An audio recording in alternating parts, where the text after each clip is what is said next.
dive right into the problem without understanding the context. So that is the story, and then it tells us about the problem in itself.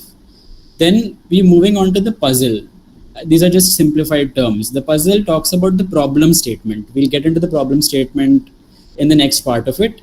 And I would actually just like to pause here and also emphasize that if you guys feel like you want to take notes at any point, I would suggest that you do. This recording will be shared with you, but still, you can just have a pen and paper with you. It's always good to have these. I remember when I was attending this session 2 years back, I did the same as well. And I referred to these notes over and over. So then talking about the puzzle, that's essentially the problem statement. It actually tells us that like, okay, this is what's going wrong with the business or with the entity, and the current scenario, what all is going on, the key question at hand. Then we move on to the detective work, which talks about analysis. Analysis essentially entails breaking things down and understanding them at a fundamental level, and any sort of research that can supplement that analysis as well. Lastly, we come on to the solution, which now we synthesize everything. Analysis is about breaking things down. Synthesis is about patching them up again, so that we've made the most sense of what the problem at hand was, and that presents us with the best possible solution to any sort of case study. We can move on to the next slide. All right. So as I discussed, a part of the case study, a very important part of it, is the problem statement. Problem statement actually goes into detail and tells us what exactly is sort of the key issue at hand. So okay, I would like to just throw this question to the people attending. What all do you think could be problems that a business could entail? You can just raise your hands. What sort of problems do you think a company or a business or any organization could be faced with?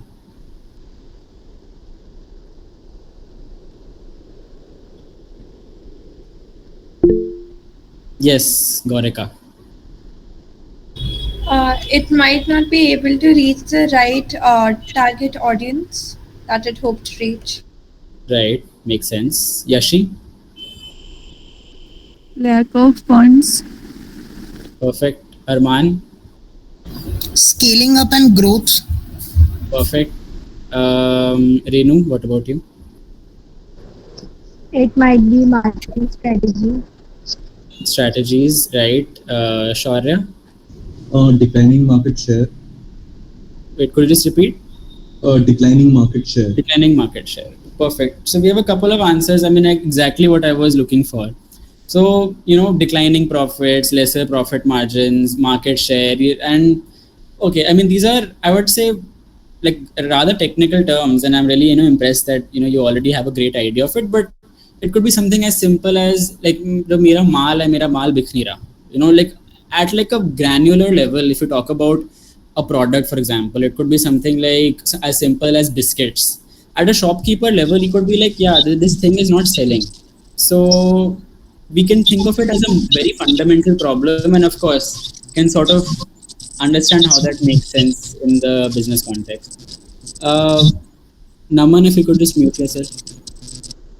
Right, thank you. So as you can see over here, concise problem description tells you about, in a very concise manner what exactly the problem entails, focuses on the challenge at hand, provides you context. Context is of course provided in the background, which is the initial part of a case problem, and this guides you to sort of solve the case in the best possible manner. It is sort of the anchor of the entire case. This is the thing which you can keep in mind. It's the anchor of the case. Everything that you analyze and recommend should tie back to the problem statement. It's like one of the most critical parts of it. This is something that has to be read over and over and over.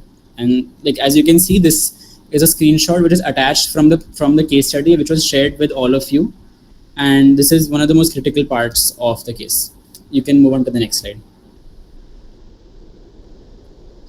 All right. So now there's multiple ways of going about solving a case. There's no one right answer. There's no one sort of cookie cutter way of going about it. But okay, this is something, the easiest way that we can describe it in 6 steps. First of all is defining the problem at hand. Whether that problem is, declining market share, whether that product is As simple as, so that problem is as simple as that we don't have enough money, we don't have enough profits, we don't have enough funds. Then we go about disaggregating. Disaggregating, it sounds like a very technical term that okay, but it simply means breaking things down. As you can see on the left side of your screen, you have this graphic called analysis. This you can think of as disaggregating. You're taking this huge sort of monolithic information which is given to you, and you're breaking it down into smaller chunks that you can understand. When a lot of times when you had your board exams, you've given all of this, you've just come out of a very academic centric environment. Abhi college aaye ho, to tumne bhi in whatever subjects you've studied, you have done this. When you are given a question paper in the exam hall and there's a long question, you break it down into small parts always. That is disaggregation. Then we talk about prioritizing, because not everything is of equal importance. For example, it could be relating to any subject, but I think all of us are quite well versed when it comes to prioritizing and seeing which part of the question is the most important. For example, if I'm talking about maths, like a maths ka question, maybe it could be something like integration. One of the most important things which I should prioritize is the formula which I'm using over there. Or this could be related to any other sort of question as well. Then we synthesize the findings. Whatever we broke down and we made sense of, we patch it back together and only take the relevant parts from each sort of segment. Then we formulate a structure, because okay, you have this huge repository of information that you have, but of course it has to make sense as well. It can't just be, even if you work very hard on it, structure is one of the most critical parts. I mean, whenever someone asks me what consulting is, and whenever I have to define consulting or case studies or solving case studies, the biggest buzzword I always use is structure. That is essentially what a consultant does. Lastly, you have to present it like a story. You can't just be like, okay, this is a balance sheet, this is a cash flow statement, this is a SWOT analysis, and this is some Excel sheet of 10,000 rows. That does not make sense to me. It won't make sense to someone who's 40 years senior to me. It won't make sense to any one of you as well. You have to present everything like a story in chronological order, that this happened first, these were the problems that arise because of XYZ reason, this is how we go about solving it, and lastly, this is what the perfect solution can be. Storytelling is a very critical part of consulting, and mostly any field that people will go into eventually, because that displaying and presenting your findings is a very important skill which we're constantly honing all the time. We can move on to the next slide. All right. So as many of you said, we already discussed the types of cases. These are just some of them which are the most important. So you have profitability, you have market entry, market growth, so mergers and acquisitions, pricing, and unconventional. Before we move on to the next one, we know what profitability is, we know what market entry and growth is. Can someone tell me what a merger is? When two companies join each other to form something big of a venture, that's called merger.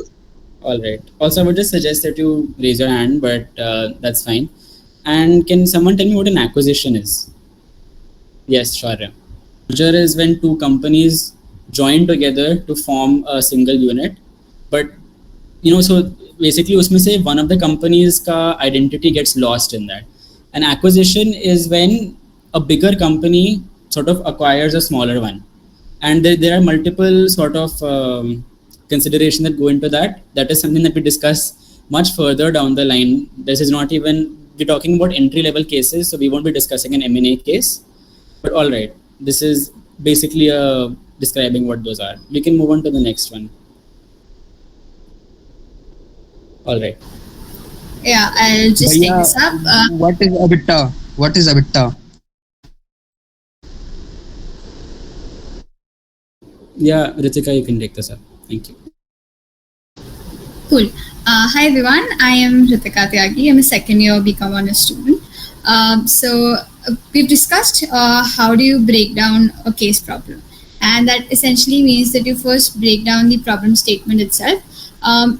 Before I start the research strategy, I'll just recommend what I really do for my case comps. The basic strategy that we follow as a team is to read the case problem once, just to get what the industry it is about, what is it asking from me. That could be the main deliverables that are usually highlighted in bold. And then I read it again. This time when I read it, I make my own notes. What I try to find is words that I would have not read when I was just skimming the case problem. Words that might end up becoming sub deliverables, which might get unnoticed, or until I do not really answer them, I would not be able to completely justify the complete deliverable that they have asked from me. And what we do is that we just write each key deliverable and what are the deliverables that we think just fits under them. Like when I talk about marketing, what fits under marketing, depending on the case, could be pricing, could be cost allocation, which is budget allocation if I have to put up revenue, could also be the campaigns that I want to do, the channels of campaigns that I want to use. So this is how if you structure your case, you'll be able to build what do you have to research about, because you have the headers for researching in the process of solving a case. Specifically, to start your research for the case problem, you should begin by the background analysis. Don't just straight on jump into solving the solution by just giving the prompt to ChatGPT or any other AI, because what you'll be missing a lot of the time would be the ground research that might include primary or secondary sources as well, which gives you. Am I audible? Yeah, before we move on, I would just like to emphasize that if you have any sort of disturbance from anyone's end and if they continue to do it, you'll be blacklisted from the recruitment process. So please. Bhaiya, the problem is I did my high school from a Hindi medium school, so I don't understand what you guys are talking about. So is it possible that you all can talk in Hindi, as every one of you is from North India?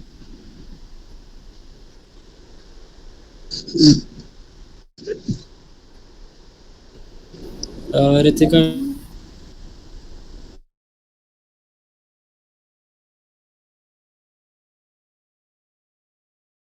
Ritika, you can continue with the case. Thank you. You can unmute yourself now. I think it's not an issue. Yeah, cool. So yeah, I was at the point where I was just explaining that research builds a lot, and it just helps you streamline your solutions. So the first thing that you should start with is reading about the company.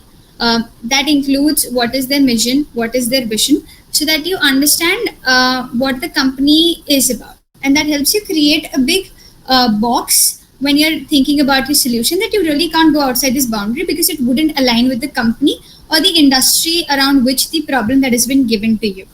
You can also include statistics like at what rate the industry is growing every year, if it is a market entry case or if it's a GTM case. And the next thing going forward is to get information about the challenges that have been mentioned in the particular cases and breaking them down.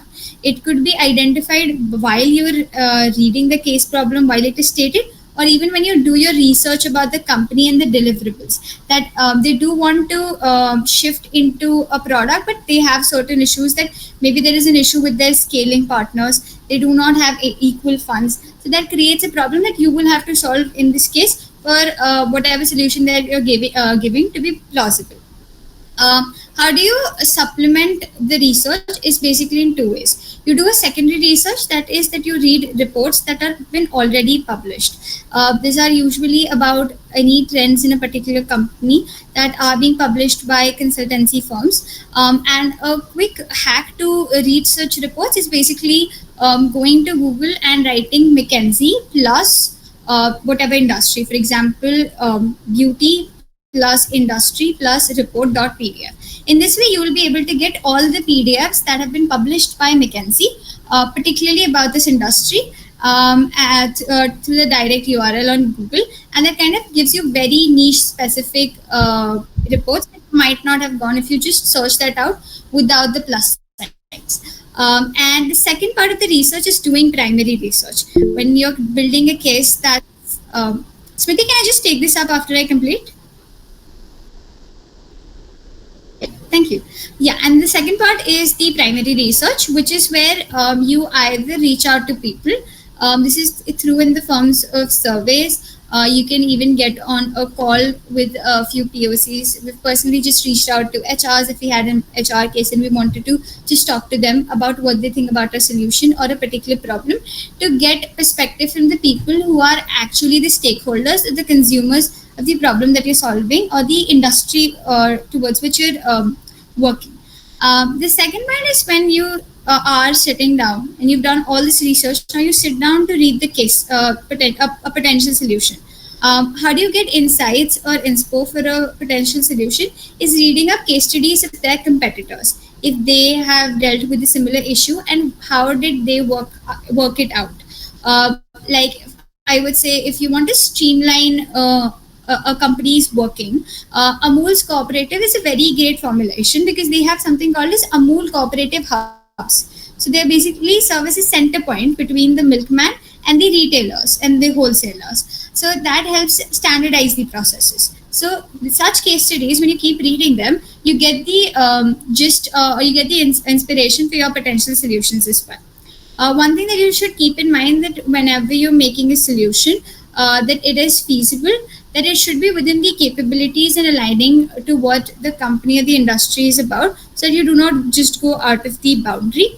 And the last Hello. one is, Aditya, I'll just take it after 2 minutes, whatever question you have. And the last part comes is when you've done all the research and if you've gotten your solution as well. One thing is to check that you have done a risk and mitigation. It's basically that any potential solution that you give might have some risk, and how would you as a company or as a consultant suggest the company to mitigate those risks. And the last part comes to structuring. And as Adi's mentioned before as well, try to have a good storyline. What we mean is that first start by giving the company overview, the industry overview, so and then the research that you've accumulated, and after that move on to answering each deliverable one by one, so that you have a complete flow in the way someone they understand what you're really trying to answer. When you do a lot of research to cite that all deck, and you could use the example like I've given you, just paste down all the links. And another thing that I really follow myself is that if I've done a survey and I've added a survey in this particular form, I'll just source all the responses of my survey, the Excel sheet, and I'll just write it like I've written your source, the survey conducted primarily data. And the second way is, even if you use a secondary source, like I've used Satwa, which is a consulting firm itself. So for any numbers that I cite, always ensure that you're using some kind of, you're just citing the resource for it. I'm just open to any questions if you have them.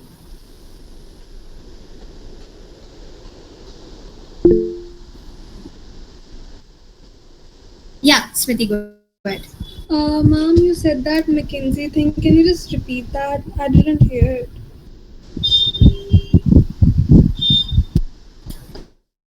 Type it out in the chat box for everyone. Actually, if you just give me a minute after I complete this. Any other doubts that anyone has? I think we can talk about citations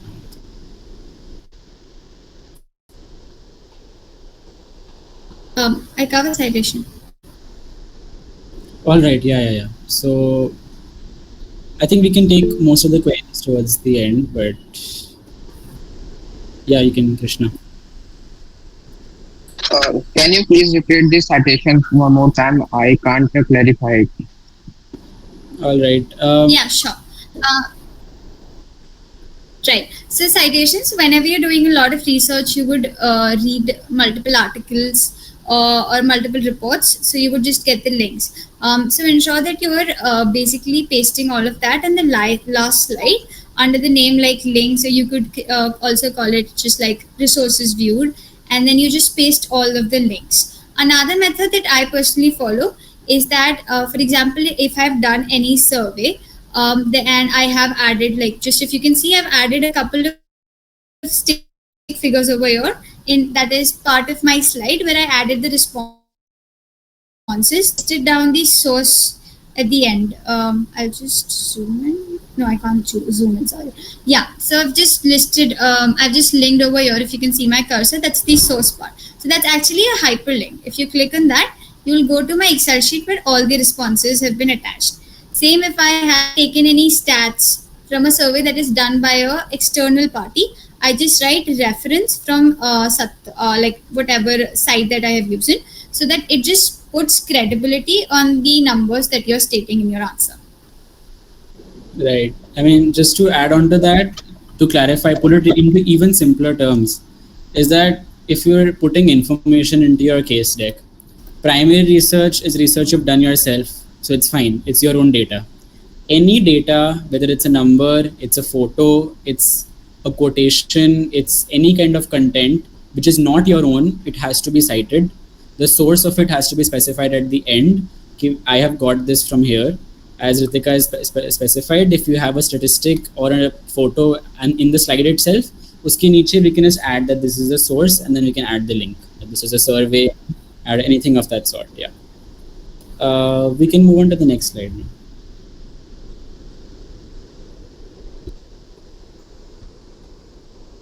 Okay, hello, I'm Aditi.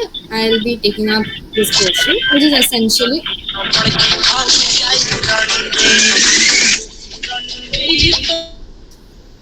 I'll request everyone to just stay muted.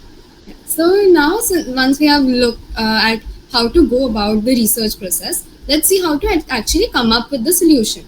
So, as Ritika already stated, the first and the most crucial step.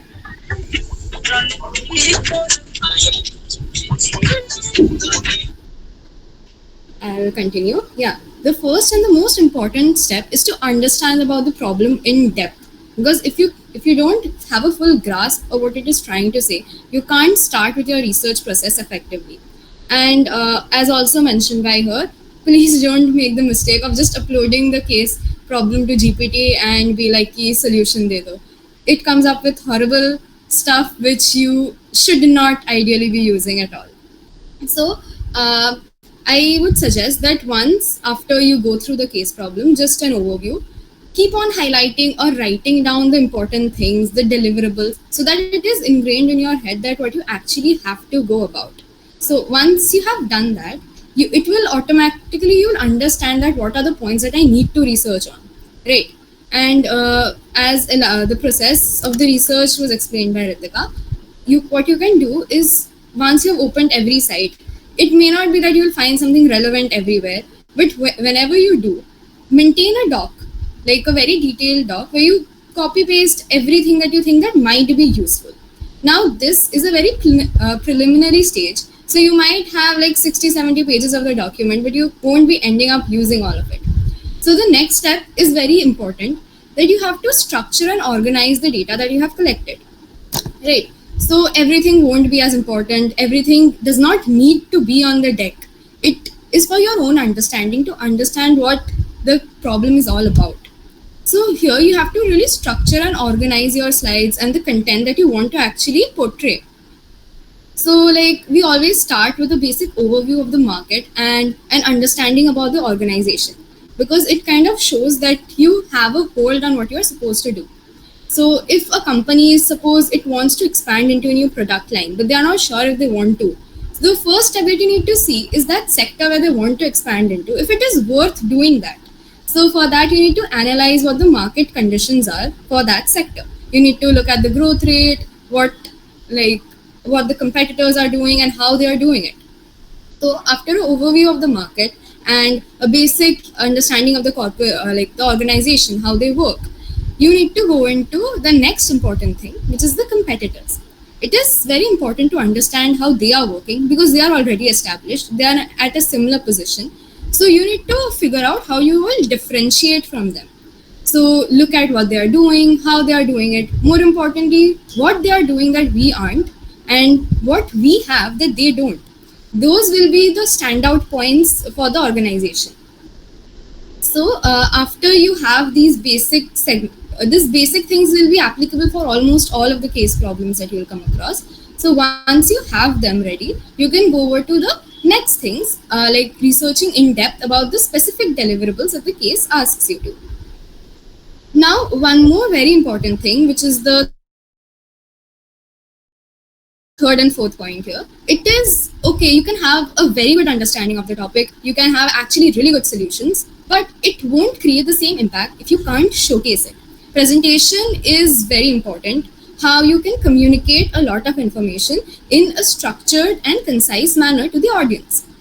So keep an eye out for design errors in your PPT. Okay, have a similar font, like the spacing, and just the entire thing should look a bit appealing. Now, at this stage, when you have not already made such PPTs, we don't expect you to have like directly jump from nothing to like excellent ones.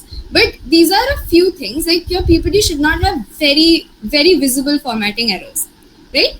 And then comes the aesthetic appeal. So you need to keep the entire thing visually attractive, because if it's like very bland, people would not want to look into it, right? So keep a consistent color theme, right? Use a text font which is visible but it's not too alarming, right? So you need to differentiate it that way. Don't make the slides very text heavy, right? Because otherwise no one will be able to actually follow what your slide is telling. So put headers, put flowcharts, and usually one thing is like when you're working on the financials, it is very difficult to make it look pretty, right? Because it is a lot of information, and so if you can somehow put it in the form of charts, that's very good. But what I personally like to do when I work for case forms is like we put it in the appendix section. So you'll be going through that once we actually share an example of a case PPT. But yeah, so remember that as your solution and research are important, but so is the actual presentation of it. And then next, coming to standing apart. Now, this is where again you cannot be using AI to that extent कि तुमने बस problem दे दिया and you expect it to come up with all the solutions, because then everyone would do the same thing and it will be a very, very basic solution. So what you need to do is you need to add things that are innovative, right? And it's usually like you don't need to have like a very grand solution. It's usually the very small things that may not occur to other people that would actually have an impact, that are actually feasible as well. So you cannot just be like in a thing we'll just integrate AI and make it do that and make it do that. Sometimes it is applicable, but other times it's just not financially or practically feasible for the company to do so. So that is one thing, that you need to have a section dedicated to the actual feasibility of your solution. Because no matter how fancy your solution might sound, if it is not practical, if it cannot be actually applied, then it's basically useless, right? And yeah, I would just like to sort of add over here, like just sort of want to pose this to everyone who's in the meeting. How many of you have prepared any sort of presentation before?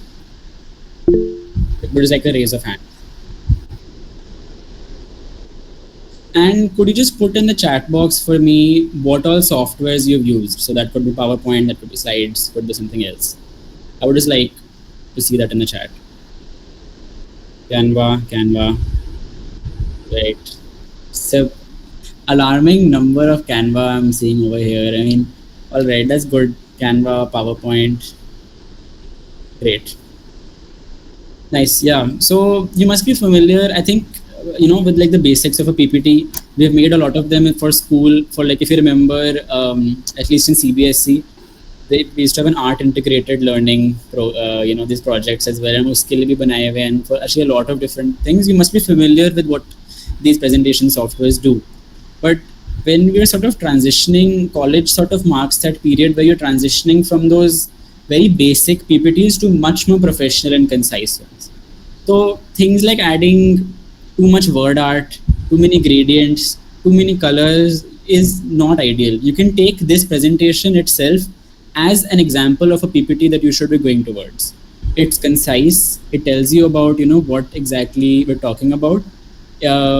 We have a constant theme, as Aditi mentioned, constant colors, and consistent font size, everything. So this is just some things we have to keep in mind.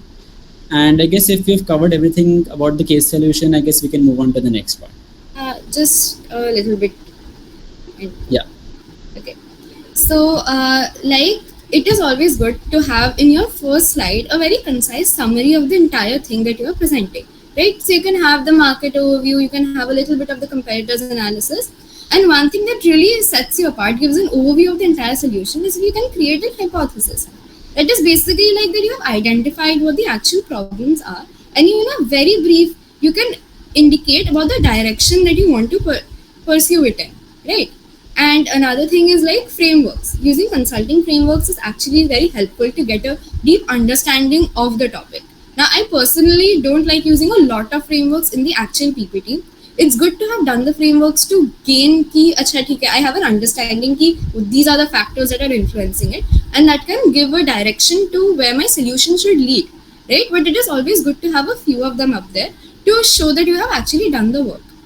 And lastly, just ensure that the entire slides, the entire PPT has a flow to it. That you don't arbitrarily just start with the entire solution and then later you're going into competitors, then baad mein into the market. Because if you think about it logically, you first need to understand the market, the organization, the competitors to build up the solution, right?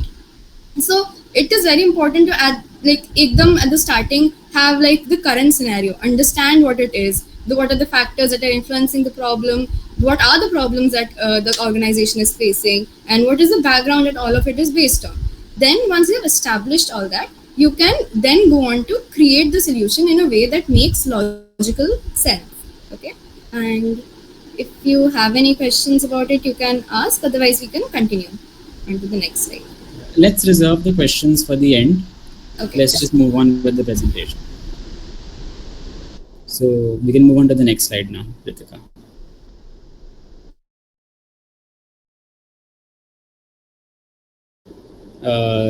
Ritika, if you're there, we can just go to the next slide. Perfect. Yeah, so all right, so as you see in some of the case sessions, if you've attended some before, but you'll see this more often from now on, that the first case problem that we start with is profitability, because it's the easiest one. So just to keep this engaging, what do you guys think are the two main decision functions that affect profitability on a very broad level? Like, can I have the answers in the chat box on a very broader level?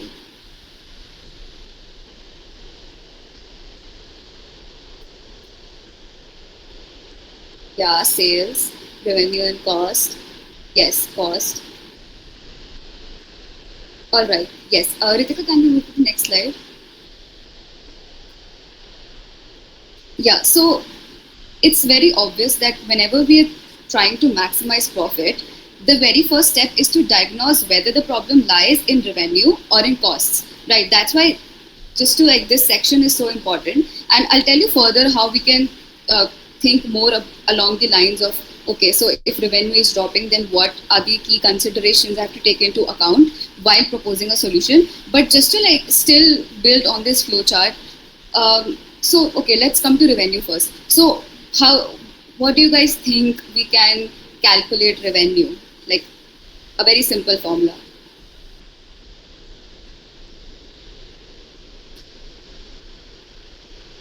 Like, please put it in the chat box. Okay, price and quantity. Yeah, you guys are right. And how do you think we can look at costs?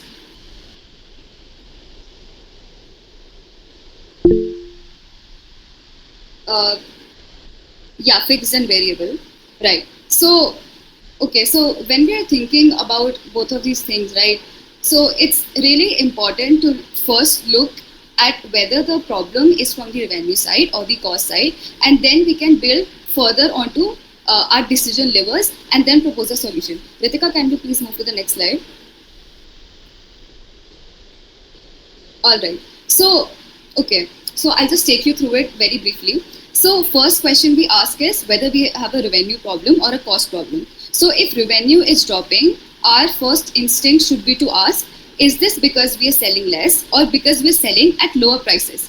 So if it's a volume related issue, then the broad lines that we can think on are usually marketing and distribution. For example, you can ask yourself, are we reaching the right customers, or is our distribution network strong enough to get the product to the market efficiently, right? So how do we ask these questions? First is to just build some broad buckets and sub buckets and just ask yourself, okay, if the revenues are dropping, so what? So you can come to these levers, these decision levers on the basis of these things. So on the other hand, if the costs are rising, then we look inward in terms of production, labor, and finances. So are raw material prices increasing? That should be my first question. The second question could be, okay, so is my labor efficiency declining or are the wages rising? And the third question could be, how am I financing this business? Am I reliant more on equity or debt? So, and also a weird case also comes up sometimes, that sometimes we may see that our prices are dropping, but our overall revenue is going up. This could be due to the reason that demand is highly elastic. And that's why if the demand is elastic, then the next question we should ask ourselves is that, okay, so that means lowering prices brings in a much higher volume of sales. So in that case, the strategy becomes, do we want to compete on volume or on margin? So these are all of the questions that you sort of think about if you're looking at a profitability case. And also, just to like look at this problem a little bit differently, is to also, if you're looking at internal, that means we're looking at the company internally, and if you're looking at external forces, for example, the competition and the market trends, right? So also one more question, guys. What do you guys think comes under variable costs?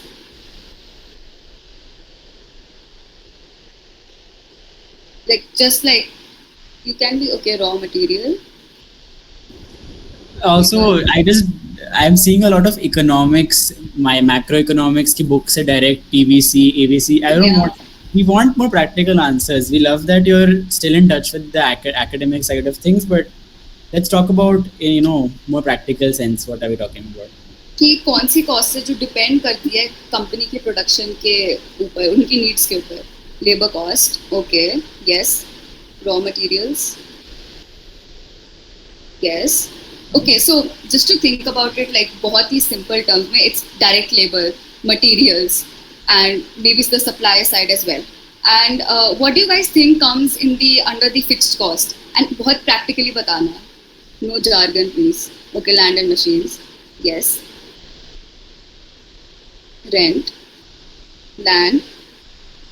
Okay, so PPE and land. What else?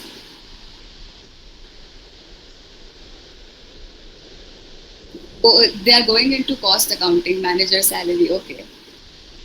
But like, just to tell you guys, so उसमें आता है PPE, maybe long-term contracts, R&D. Though R&D is still a bit debatable because it might be a recurring cost for some businesses or it might not be, but we won't get into the nitty-gritties of that. But these are all the wide buckets that you can think alongside if you're looking at a profitability case. So you look at whether it's a revenue or a cost problem, then you look at the decision levers that drives both of these things, and then you derive to a solution. Right. Yeah. And just to add one more thing, so okay, taking a pause from profitability, and I want you guys to sort of keep this in mind for this case and moving forward how we go about things. You'll be seeing how we've taken such a simple thing as profit and broken it down so much. And this is a very fundamental breakdown. We can talk about revenue as price into quantity. We can talk about the quantity from a supply side and a demand side. We can talk about cost as a value chain analysis. So this is not to fill your head necessarily with just jargon and to intimidate people who might not even know about these things. A lot of us don't. There's always a learning curve. This is simply just to put out there that there is structure involved in every aspect of consulting. What we've done, what Kashvi's discussed are the questions. We talk about a framework, but a framework is a very academic way of looking at it. कि चलो ठीक है, ये breakdown होता है. What are the actual questions? And this is a critical part, not just for something like a presentation, but interviews. The more you'll go in college, and actually you will be giving the interview for 180, or you'll be giving the interviews for internships or for placements eventually, or some of you might want to do an MBA. These are very commonly asked questions. They'll give you a case problem right in the beginning. They'll give you some background. And as you can see, these are the kinds of questions they'll start asking. They will pose as the client and you will pose as the consultant. So this is just to put some structure in your head as to how you should go about fundamentalizing problems and approaching them in a much more nuanced manner. I think that's all. Yeah, also like just to add a bit more context here, so V, P, and C here refers to V for volume, P for price, and C for cost. So these are, as Aditya already mentioned, these are just like broad questions that should come into your mind, not as a framework, right? It should not be mechanical or it's not a formulaic process, but it's like you think about the right questions and then you can derive a solution. Also, we have a question in the chat box. The difference between distribution and procurement. Distribution is as simple as I'm a biscuit manufacturer. I make biscuits. What are the channels through which I distribute them? I manufacture them. They go to a wholesaler. They go to a retailer. It goes to a kirana store. That's in very basic terms what distribution is. Procurement is basically about like identifying and managing the goods that we need from external suppliers. So usually the term procurement is always coupled with the term raw material. There's always procurement of raw material. I'm manufacturing biscuits. Like मुझे मैदा है. Maida I might be getting from a factory, from a unit in Punjab, because there's a lot of agricultural activity there.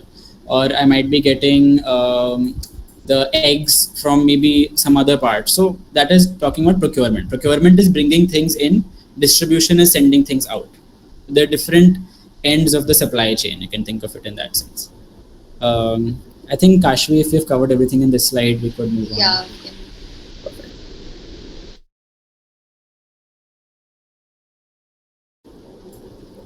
So, hi everyone. Yes, Aditya, you were saying something. No. I just wanted to ensure that you're here. Yes, Rachit will be taking up pricing. Yes. So, hi everyone. I'm Rachit, a second year BCom honors student. I hope to meet you all very soon once this recruitment phase of the society passes. Today we are here to talk about pricing. Now, I could go on about telling you all about different types of pricing and why we price our products in a certain manner. But before I do that, can anyone tell me the most basic objective of pricing your product? Like when you're setting a price, what is the most preliminary objective in your mind? And we can have these responses in the chat box. Yeah, chat box. Let's keep it quick. Cover costs and make profits. Perfect. So see, let me start off by asking you all a question, which we will answer by the end of my monologue, my explanation of this whole pricing aspect. So all of you have just joined college, you have come to KMC, you must have made a lot of purchases, right? Maybe a phone, maybe a laptop, or maybe any other items. Just give me a show of hands for anyone who has thought of the cost of production of that item that you're purchasing. Could be anything. Right. So great. I'm seeing a lot of hands currently. Yeah. I think when we're always buying something expensive, we always think about how much money actually went into, like, very simple example, building on what Rachit said. If we're buying a phone or an iPhone or any expensive thing, we always think about how much would it really have cost and why have they priced it so high? That is a very simple question that pops into the heads of many of us. Absolutely. I agree with that. So, okay, let's just take an example of an iPhone. Can anyone, okay, let's just make some wild guesses here. Okay, you don't need to be accurate. Just give me a wild guess in the chat box of what do you think it costs to manufacture an iPhone? $10. Okay. Let's see. We have more answers. Okay, $15,000, $12. Okay. Okay, 30,000. Okay.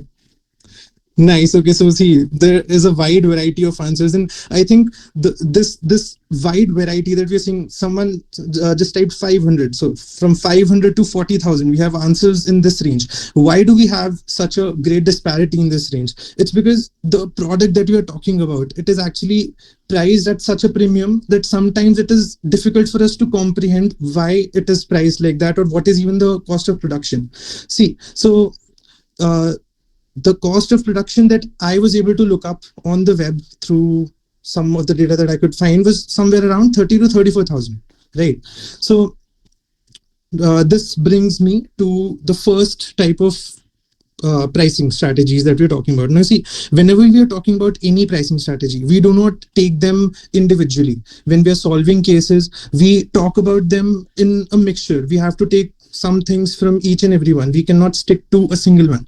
Now, all of this is very self-explanatory and obvious, so I won't be spending too much time on it. So in internal pricing, we have cost-based pricing, which includes your research and development costs, your fixed costs like your electricity, your variable costs like your raw materials, and all of those things. And how you actually set the price is determined by the amount of markup that you want to give on that said product. Like, markup here basically refers to the difference between the selling price and the cost price. Also, although that's a detail that does not really matter for now. When we are talking about cost-based pricing, we are just looking at, okay, what does this cost to make? And now I need to sell this at a price which covers this costs and helps me break even. Break even here means that my earnings that I'm getting from selling this product, the revenues, they are equal to the costs that I incurred, so that I do not face a loss.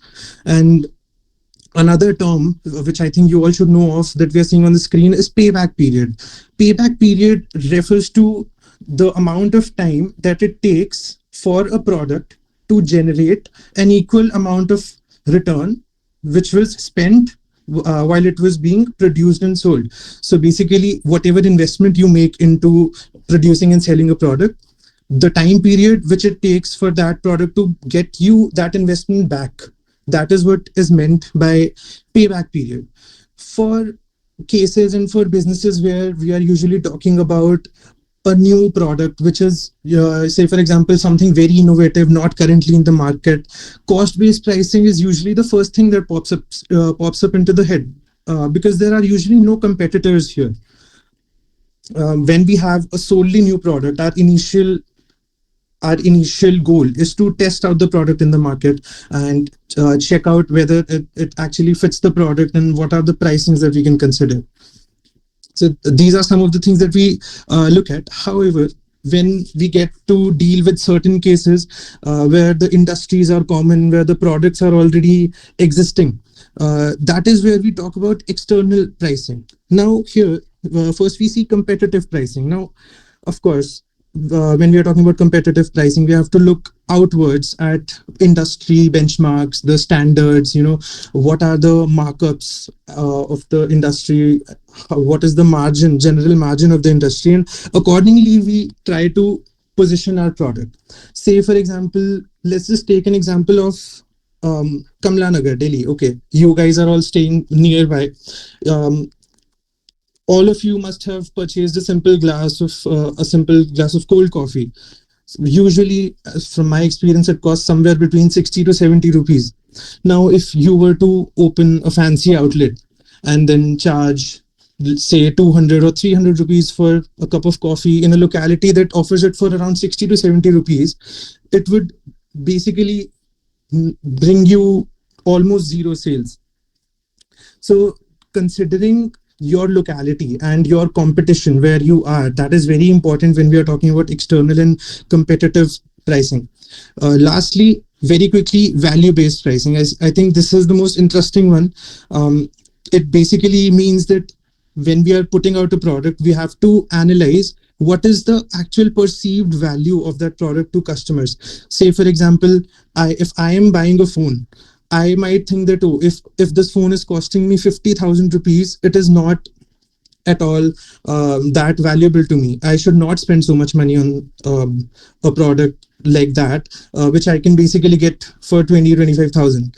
But when we are talking about premium brands like, Apple, they charge a huge markup on their devices.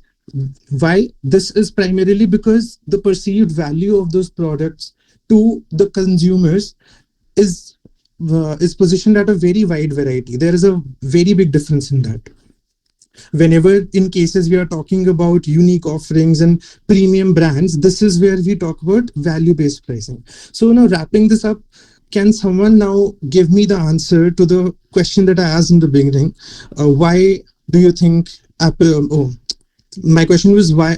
Which pricing strategy does the Apple iPhone use for its sales?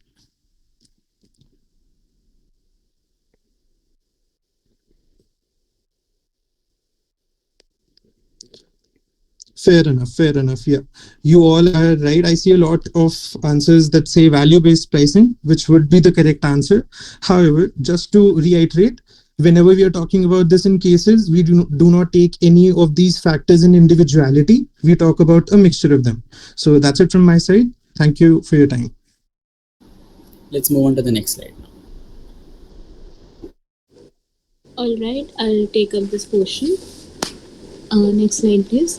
All right, so this is the next sort of framework that we will be looking at. So when we think of market entry, the thing that comes to our mind is when, let's say, a company A wants to acquire a company B, or let's say any company is willing to enter a new market. For example, a new biscuit manufacturer which might be really popular in, say, let's say London or something, is looking for a new market. So they might research and come to a conclusion whether or not they should enter India's market or not. So when we think of the factors that are affecting whether or not we should enter a market or not, first we look at financial attractiveness, which can be further broken down into profits, competitors, and growth rate. Profits, you all are pretty aware of what profits are. It is basically how much money can we make. Profits are further broken down into market size, market share, profit per unit, and fixed cost. All of those are pretty self-explanatory, but just to go over it very quickly, market size is basically how big the market is. Market share is the percentage that a particular company is capturing. Profit per unit is how much profit is earned for per product sold, and fixed costs are just what our setup expenses are. Next, we move on to risk. Risk, we have competitors, growth rate, basically who we are sort of competing against, and if there is any external risk that we need to keep in mind. We also have operational feasibility, which is can we actually operate in this market effectively or not, since market in of itself is a very volatile sort of a setup, and it varies from country to country. The market that you have in India is not the same kind of a market that you have in, let's say, United States or something like that. Next, we have the mode of entry. Mode of entry is broken down into joint ventures and M&A. Joint ventures, just to like explain it very simply, is when you partner with local companies, and M&A is when you buy existing companies or merge with other companies. Can we go on to the next slide, Ritika? Okay, so when we talk about market growth, companies can grow in two ways. First way is organic, and the second way is inorganic. Next slide, please. Yeah, in organic growth, we can break it down into the number of customers and revenue per customer. To increase our organic growth, we can increase the number of customers by selling more through current stores and website. That is, increase our volume through the existing channels, or we can explore new channels. For example, we can open new stores and explore online platforms. Next, we can increase revenue per customer, that is, increase the price that is charged per unit, and cross sell. And we can also indulge in cross selling, which is sell additional products to the same customers. Promotions is when you, of course, have strategic discounts to increase value and things like that. Next, we have inorganic growth. Inorganic growth, as discussed in the previous slide as well, is through joint ventures and mergers and acquisitions. So basically, what the key takeaway of all of this is that companies first need to decide if they should enter a market or not. And for that, we need to do a whole factor analysis, as it was described in the last slide, and then decide how to grow once they are in the market. That is through organic or inorganic strategies. That is all for market growth. Let's move on to the next. Yeah. Right. Yes. So, how many of you have already heard about SWOT analysis? I think this was covered in our business studies books as well. Right. So, as many of you already know, SWOT analysis has 4 key letters, SWOT, which covers strengths, weaknesses, opportunities, and threats. Most of you may already know about it theoretically, but this is a great analysis, especially at the level that you guys are at, to gauge into the entire situation of the company. Strengths basically covers what the company does well and what are some of its USPs that can differentiate it from the competitors or other people who might want to enter the industry. Weaknesses, or the on the other hand, would cover what are the competitors better at or what needs to be improved in the industry. Opportunities could be some of the sectors that we can enter into, some of the products that we can think about making, some of the locations that we can enter into. And threats are some of the shortcomings that we might want to look into before expanding our businesses or before going to the general workings of the company.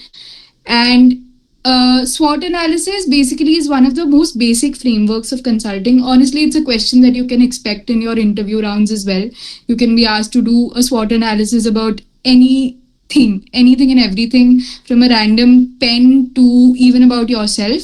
So when you're solving the case study that we are giving to you, a SWOT analysis is a great place to start off at, to gauge into what the company or what the product does the best or is something that they can improve at. Next, if we can go into to the next slide. Right. So, has anybody heard about PESTLE before?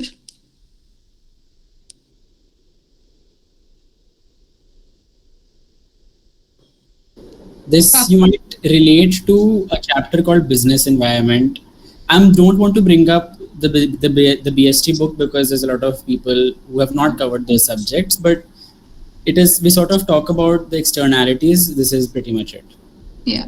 So SWOT analysis gives you a picture into what the company is from inside. What are its own KPIs. PESTLE, on the other hand, helps you to do an external analysis of the competitors, of the industry, of even the location or the sector that the company is functioning in.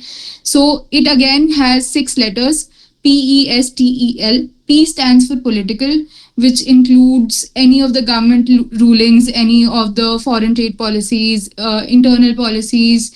Economic means any of the fluctuations in interest rates, labor market conditions, job rate fluctuations, anything related to that. Social means any change in demand, people wanting to shift their priorities to a different competitor, that can come under social.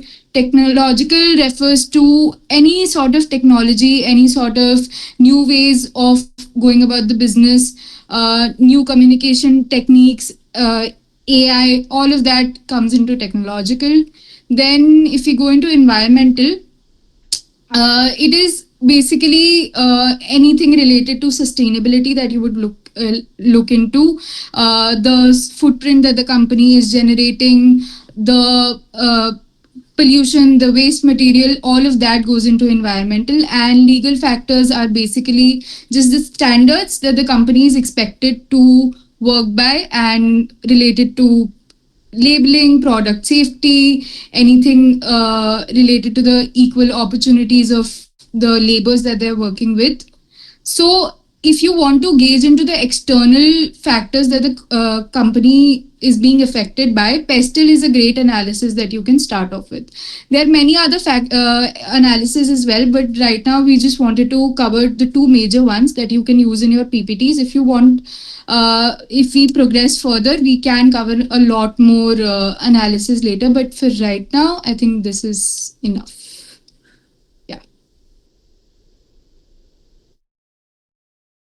We can move further, I think.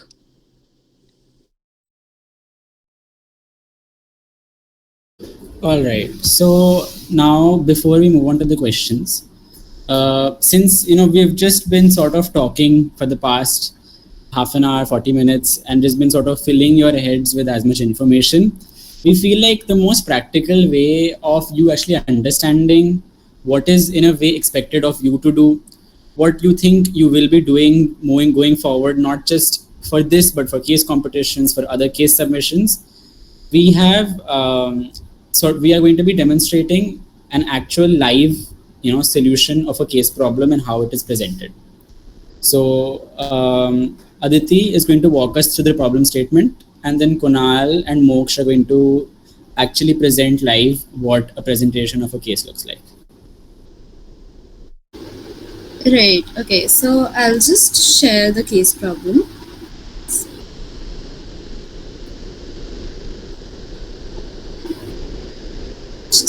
Okay. So I think you already got this case problem in the group once. So just going over it in a very quick sense, I think all of you have heard about Shein. It was like a very major fast fashion brand like around before COVID. So after that, it was essentially like banned in India, like with a lot of other Chinese apps based on like security concerns about data and all. So now they want to basically re-enter the Indian market.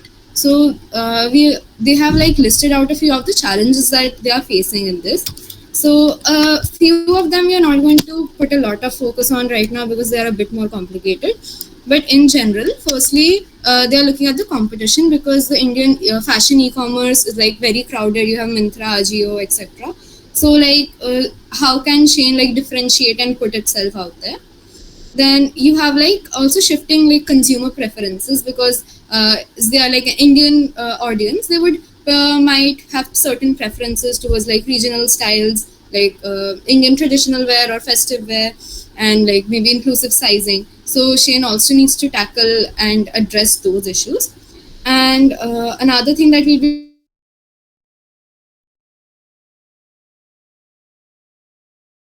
gain the trust of the customers again after this like prolonged ban period. So how can they position themselves in a way that people get excited about the brand again?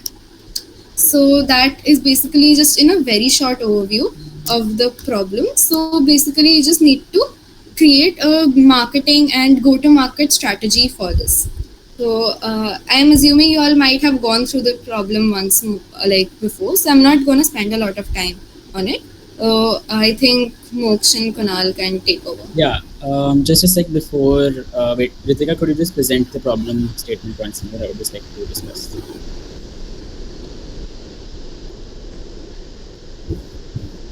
Right. So, as you can see over here, this was shared with you. This case, mind you, is not the case which you'll be solving for the recruitment. This is solely to give you sort of a look at basically what a case study looks like, as we have discussed in the initial part of the session. So, Aditi's already covered it all. What the intro, so the background to the case, the problem statement, which is called the challenge over here, the task. So if you could just scroll down a little bit.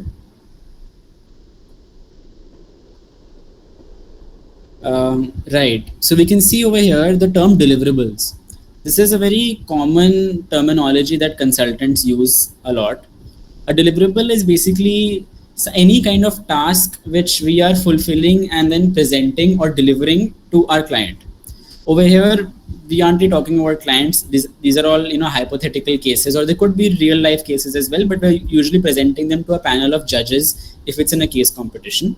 I also want to clarify once and for all that you will not be presenting your case solutions to a panel in the recruitment process.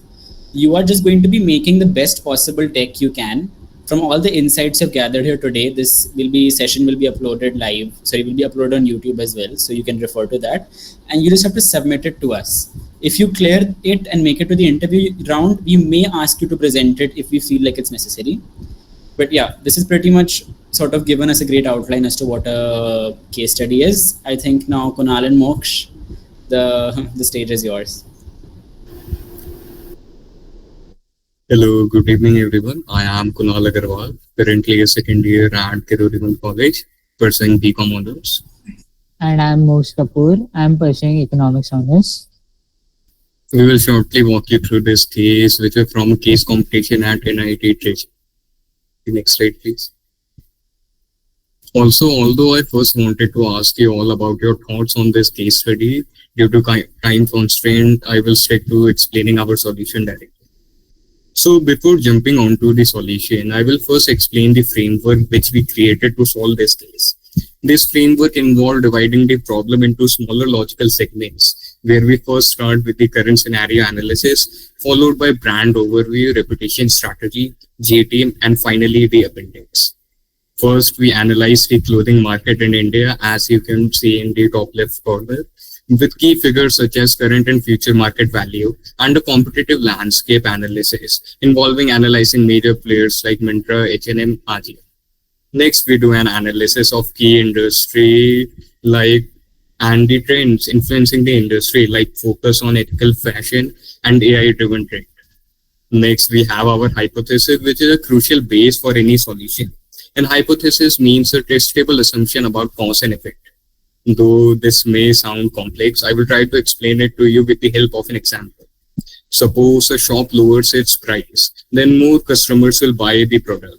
This is an example of an hypothesis, and we have taken a similar hypothesis of how our solution will affect the market and lead to the success for Shein. Next, we identify the key pain pointers in the industry, which will be our touch point to solve going further in the solution. There are strategic leverage points as well for Shein. Strategic leverage points mean the USP of the company. For example, the strategic leverage point for Jio is its pricing. For Tata, it would be its reputation.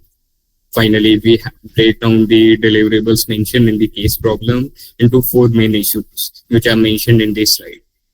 Also, though it may sound like there is a lot of content in this slide, and that it contains way too many jargons and technical things, the crux comes to the fact that before moving on to the solution, it's really important to set the foundation and base which will solidify how we will approach our solution. Going down. The next slide, please. Yeah. Here we start with the brand overview. This slide involves a deep analysis of the brand. We start with a short overview of Shein, which is a global fast fashion e-commerce brand. It was previously banned in India in 2020 due to concern over taste and security regulations. We first do an analysis of the various consumer segments and personas that cater to the market and in our target market. The major segments include Gen Z trendsetters, millennial budget shoppers, the skeptic postman routers, who are not really trusting about the reputation of the brand due to its ban in 2020. And finally, the sustainable fashion advocates. This is a new emerging segments which we identified. We analyze each persona on various metrics such as their goals, values, the channels through which we can reach them, and finally the pain points of each person. The coming strategies mainly address these pain points. The next slide, please. And Mooch, you can take over. Okay, thank you, Gunnar. Now let's move on to one of the most important parts of our solution, the strategy we propose for Shein to rebuild trust in India. We suggested starting with transparent and open communication. The idea was simple. If customer doesn't feel safe about their data, they will never come back. So being upfront and clear is the first step in closing the trust gap. Next, we propose strengthening Shein data security measure. It's not about to justify the claim safety. We recommend proving it through independent audits and robust privacy system so that customers have hard evidence to rely on. To spread the message and re-engage audiences, we suggested more social media activities with influencer tie-ups and community campaigns. Shein can reach people in the spaces where they spend most of their time. We actually also propose social responsibility programs. Modern consumers don't just buy products, they look at how responsible the brand is. So, by adopting ethical sourcing and fair labor, Shein can earn credibility beyond fashion. Another key recommendation was partnering with Reliance. This gives Shein instant local expertise and customer trust, creating a powerful blend of global scale and Indian reliability. Finally, we suggested PR initiatives like CSR campaigns and Bollywood collaborations to rebuild visibility and positively shape public perception.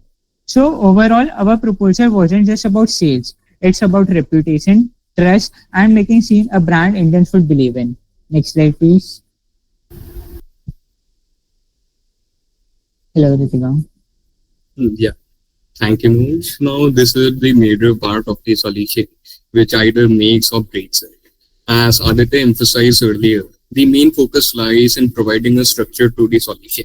Instead of dumping all these strategies we could think of without any order, we have divided our go-to-market strategy into 4 key phases for this GTM strategy. The first phase lays the foundation for further phases where we clearly define our value proposition, followed by calibrating the product to fit the market. Next, we have engaged the market, and finally the execution of the strategy. I'm only explaining the strategies from above, as we will explain these in details in the upcoming slide. The timeline of how the solution will be implemented is also presented in short at the bottom of the slide. Mooks, you can take over. Okay, next slide. The next slide. Okay, so now coming on to the value proposition. The question here was, why would customer choose Shein again in a market that is already so competitive? What we proposed was keeping fashion affordable and trendy at the same time. This is something Gen Z customers really care about, and by updating collection with seasonal styles, the brand stays relevant and fresh. But affordability alone isn't enough. To make the experience engaging, we suggested a digital-first approach, things like AR try-ons and strong mobile app, so that shopping doesn't feel transactional but interactive. And finally, the real differentiator comes from building a community. Through loyalty programs and social media lit campaigns, Shein can create a sense of belonging and bring customer back, not just for products, but for a brand experience. Next slide, please. This slide is about product offerings and strategies. Here, the main idea we proposed was inclusivity and variety. Shein should not only stay trend driven, but also ensure the collection are diverse with plus size options and styles that appear across demographics. At the same time, we suggested a smart pricing model, keeping affordability at the core while adding seasonal discounts, which make the brand attractive to budget consumers. And to keep the brand fresh and aspirational, collaboration become important. We recommend exclusive tie-ups with artists or limited edition season drops, which create hype among the customers. So overall, the product strategy flows around 3 pillars: variety, affordability, and collaborations. Next slide, please. Okay, here is the slide for marketing and branding strategies. What we proposed here was building cultural resonance. The idea was that Shein should use influencers and festival special campaigns to connect more deeply with local audiences instead of coming across as just a global brand. In parallel, a digital-first approach becomes critical. Social media engagement and gamified campaigns can keep customers involved in a way that feels interactive rather than passive. And most importantly, we highlighted the role of sustainability and ethics. So the strategy here is about creating a brand that feels local, digital, and responsible. Next slide, please. Now coming on to the last slide of GTM. It is about distribution. Our proposal was to keep online channels at the core, the website and app supported by quick and reliable delivery. This ensures convenience, which is a key driver for online fashion. Alongside this, loyalty programs and exclusive collections can strengthen long-term relations with customers. And to generate excitement beyond digital, we recommend offline engagement through pop-up stores and events. These create visibility, allow audience to interact directly with the brand, and build buzz in way that digital alone cannot achieve. So overall, the idea is combine strong online presence with selective offline engagement, ensuring Shein is both accessible and aspirational. Kunal, you can take over. Thank you. So before moving on to explaining the appendix, I will first explain to you what an appendix even means. An appendix is an area where you can add things which are essential to the solution, like the sources, timeline, but were not included in the earlier slides. This happens as in most case competitions you will participate in the coming years. There will be a slide limit on the number of slides you can add for the main content. But there is usually no slide limit for the number of slides you can add in appendix. So an appendix can go anywhere between 1 slide to up to 10 slides. And in this specific slide, we have a Gantt chart. A Gantt chart is a timeline. Here we have optimized and maximized the timeline, which you could have seen in the JTM slide as well. The next slide, please. Here we have made a simple flow chart for our operation strategy. Also in the appendix slide, we don't really focus much on the design, but it's about covering all the aspects which you were not able to cover in the earlier slides and which can help in solidifying your solution even more. The next slide, please. Yeah, these are the sources and this sums up the presentation. We also don't expect you to focus so much on design or making such complex solution, but rather encourage you to focus more on the solution than on the design of the PPT. As though it's a judging criteria, the main objective remains on checking your problem solving skills and thought process. Thank you. Thank you. Thank you so much, Kunal and Moksh, for that PPT. Now we can move on finally to the quick Q&A part of the session. Before that, I would just like a raise of hands. How many of you felt extremely overwhelmed seeing that PPT? I just want like a raise of hands. Of course, I completely empathize with all of you because like, okay, Kunal and Moksh have, joined 180 a little over around a year back, and it takes time to build these skills. But this is something that you will get to eventually. We don't expect such a detailed and such heavy slides from you at all. This is, of course, the end goal, slides like this, but there is no reason that you should be this worried कि हमसे कैसे बनेगा ये, हम तो मतलब 2 दिन पहले PowerPoint में ऐसे word art डाल रहे थे and all of that. All we expect from you is a good 5 to 6 slide deck where you can just convince us that you have researched the topic well, you know how to give your problems some structure, as we've emphasized over and over. Try to take away as much as you can from the session, but we don't expect these kinds of PPTs from you. I want to make that very, very clear. Just, of course, put in your best efforts into it, but we care a lot more about how you can present your ideas and how unique you can be with your solutions rather than technical jargon and things like Gantt charts and things like, like there's lots of sort of technicalities, but those are just add-ons. The primary objective is just structure. So I think now we can sort of move on to the Q&A part of the session. So if anyone has any doubts. Okay, so first of all, I'm seeing this over and over. I was not in the CV making session. The CV session was an offline session, so that was not recorded, but we just sort of talked about the basics of making a CV and talking about how you can make a LinkedIn profile better and just the basics of approaching a case. So that's pretty much it on that end. There's not really much that we can share because it was an offline session that was conducted in the college. All right. So valuable sources from where we could research. So of course, if anyone else also would like to add, would really appreciate that. But from my end, all I can say is that when you're using sources such as Wikipedia, for example, which is like almost our go-to, just go down to their bibliography, which is at the end, and use those links instead. Because Wikipedia is a community-led platform and there could be lots of inaccuracies with that.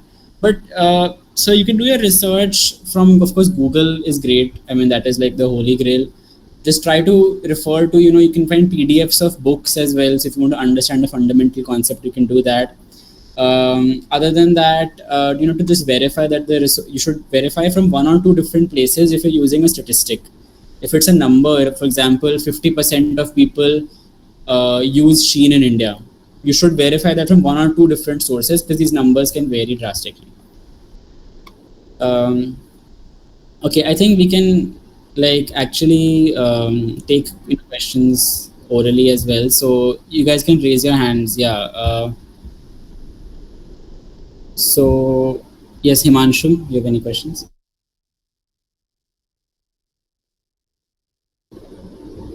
Yeah, I would only just suggest that those of you who have doubts, you can just raise your hands. All right. Nirek, you have anything you'd like to ask?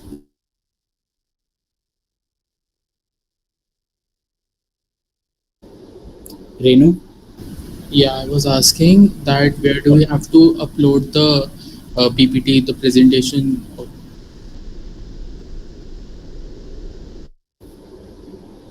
Right. If any of the recruitment interims could take that up. Hi. So we'll be releasing a Google Form link in a day or two. So you'll have to upload it there with your name and the deck. Okay, thank you.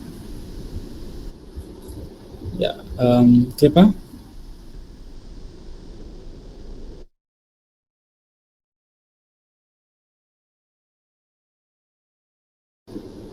Prince, you have any questions?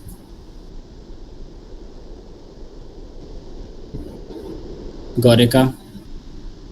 Hi, I have two questions. The first one is like you showed us the SWOT analysis and the PESTLE analysis. So is that just meant to be for our research purposes, or do we ever add that to the PPT? Right. Great question. So, each case is very, very different. It's very unique. So if you feel like, if you're, for example, doing research for a particular firm and you feel like a SWOT would be beneficial, you can include it in the PPT itself. That is something you could include in the appendix, like Kunal mentioned. Or if you feel like it is really essential to the way you're presenting it, you can include it inside the actual solution as well. So it really depends on your own judgment and if you feel like it's relevant enough to the case problem. Okay, and I have one more doubt. Like when we provide the PPT for the recruitment, what all are we expected to write in the appendix? Because I guess we have a one slide limit for the appendix. So are we supposed to add data like they did, or are we just supposed to add the links? So I would just say, given the sort of decks that you are expected to present, your links are enough. Whatever sources you have, just cite them down. That's good enough for the purpose of an appendix at your level. Okay, thank you. Yeah. Maitri?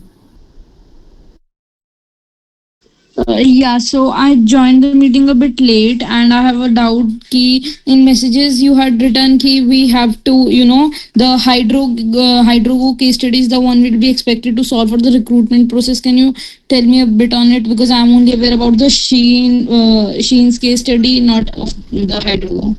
All right. So the Sheen one is the one that was just for the purpose of this session, that you can read up on it, and Kunal and Moksh presented it, so like we just had a live demonstration of how we solve it. The Hydrigo is the one that you have to solve and you'll be expected to make a case deck on. I believe that the PDF shared with you has enough details about the case itself, whether it comes to the background, it comes to the problem statement, and please, at the end, there is a list of guidelines. So, for example, we highly discourage AI tools. Don't use ChatGPT for your research and it has to be genuine. That's one of the most critical aspects of course, making these decks. And other than that, there's a couple more guidelines. So just refer to that document. It should answer all your questions. All right. Thanks a lot.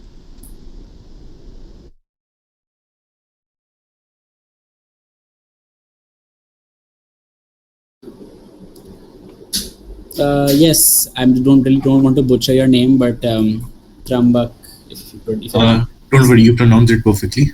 Yeah. Okay, so I actually have two questions. The first one is that do we need to add our own details to the PPT? What do you mean by your own details? Like, our name, our course, stuff like that. Yeah, so in the first sort of slide, like you can, when you're mentioning like the title and everything, you can just include like your name and your course, and like that should be enough, really. Okay, and second question, what's exactly the difference between an appendix and a bibliography? All right. So a bibliography is what we sort of typically know as just like a collection of sources that we refer to, like just like the links or the citations.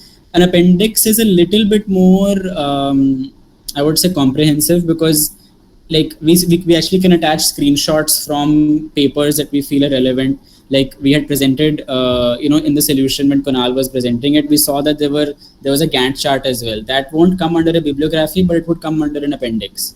At the beginner level, they are the same thing because you don't need to be including that much, just the sources are enough. But when we go into more nuanced approaches, then we can include other things and sort of call it an appendix, essentially. I see. Thanks. Yeah. Arman. I just wanted to ask, will you be sharing the same PPT that you guys just showed just for the reference? Yeah, so this entire session has been recorded and it will be uploaded on YouTube. So you can refer to the PPT from there itself. Okay, thank you, sir. Yeah. Any other questions? And by the way, I'm really appreciate that you guys have stuck around for this long. This session has gotten extended for a little bit longer than we expected, but we're happy to address any other questions you have. Else, of course, we can call it a day. So, And yes. one more question, should it be like a simple PPT format? Yeah. Or like PDF, like a PDF or some design can be added bit of it? Right. So, of course, designing is completely up to you. We usually don't really care about animations and transitions, which is usually an aspect that we used to think about when we were in PowerPoint. A PDF is good enough because sometimes when you send PPT, like in a PPTX format, the graphics can get moved around or the formatting can get changed. So the PDF is the safest option. So a PDF that has like a little bit of design or colors we can add. Of course, for design, go all in, like the same way that we've shown to you, just in the PDF format. That's it. Okay. And just adding on to what Aditya said here, we just expect you to design it in a way that conveys your thought process and your solution in a very visually understandable manner. So you don't need to emulate whatever we showed you here. You just need to design it in a way that whoever looks at your PPT understands your solution at one glance. Okay. Thank you. Yes, Krishna. Oh, Bhaiya, I have a doubt that as a beginner level in making PPTs, so do you guys expect us from that we make designs transition far better than you guys have shown as a demo solution, or we can just express our ideas clearly and you guys appreciate it? Yeah, so glad that you brought that up. We don't expect this much for you to go into this much detail, number one. And designing as well is a skill which gets honed over time. I would say try your best to maintain consistency in design, to add some infographics, but not to overpopulate it with too many pictures. But of course, a clear, simple solution is the most important for us. But a little bit of design and presentation goes a long way, so you can just keep that in mind.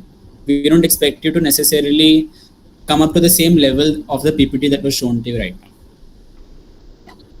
Okay, thank you, Bhaiya.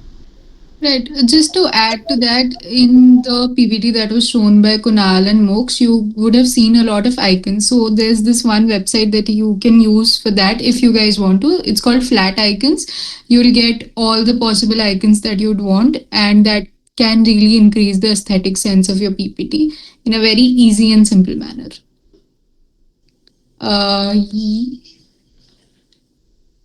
Okay, Bhaiya. Can you please repeat it? Where can we find that the one you mentioned for all those icons? I'll send the link in the chat box. All right, thanks a lot. Bhaiya, can you share us the sites and sources which can be helpful for the PPT formation if possible in the group? I think we've already mentioned the sites in the chat box. Is there anyone else who wants to ask something? Yes. Hello. Hello. Yes. Yes. Just one last question. At the end of the slide, do we need to add thank you slide or something, or is it unnecessary? It's up to you. If you want to thank us, go ahead. But you can skip on a thank you slide because that's something that we usually keep for offline presentations that aren't case solutions. Those are just for other sessions and all. But usually we would like to avoid including a thank you slide. You can just end with an appendix and that's it. Okay, thanks.